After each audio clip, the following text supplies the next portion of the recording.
whatever may be the number of policemen who are devoted to enforcing that kind of thing, you will be able to take them and turn them to useful work. I go back, however, to the essence of capitalism and its relevance to the question of humanity. As I say, the essence of a capitalist system in its pure form is that it is a system of cooperation without compulsion, of voluntary exchange, of free enterprise. Now, I hasten to add, no actual system conforms to that notion.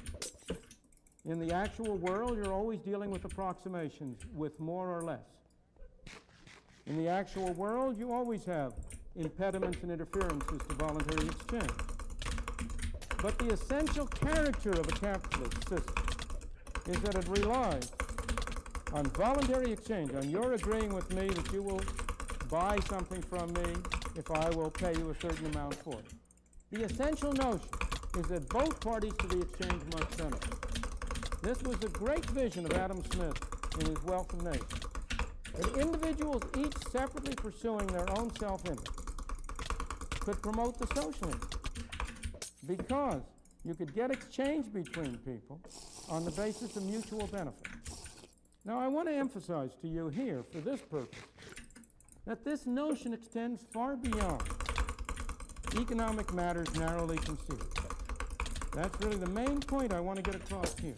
And I want to give you some very different kinds of examples. Consider the development of language. The English language. There was never any central government that dictated the English language, that set up some rules for it. There was no planning board that determined what words should be nouns and what words vowels and what words adjectives. Language grew through the free market, through voluntary cooperation. I used a word, you used a word.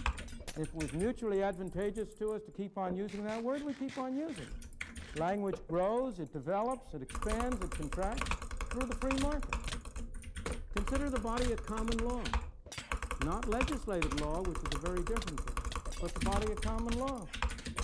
People voluntarily chose to go to a court and allow the court to adjudicate their disputes. In the process, there arose and developed the body of common law. Again, no central plan, no central coordination. You are here in an academic institution. How did scientific knowledge and understanding arise? How do we get the development of science? Is there somehow or other a government agency that decides what are the most important problems to be studied, that prevents cooperation? Unfortunately, there are developing such agencies. But in the history of science, that isn't the way science developed.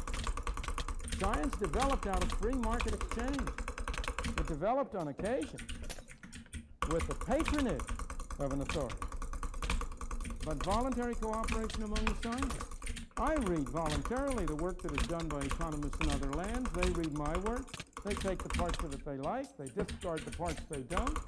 In the process, you build a more and more complicated system through free voluntary exchange based on the principle of mutual benefit.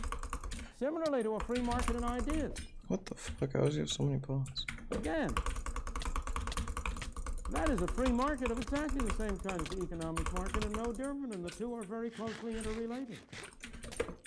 Is it a violation of the free market in goods or the free market in ideas if a country, as Great Britain did immediately after the war, has exchange control, under which no citizen of Britain may buy a foreign book unless he got authorization from the Bank of England to acquire the foreign currency?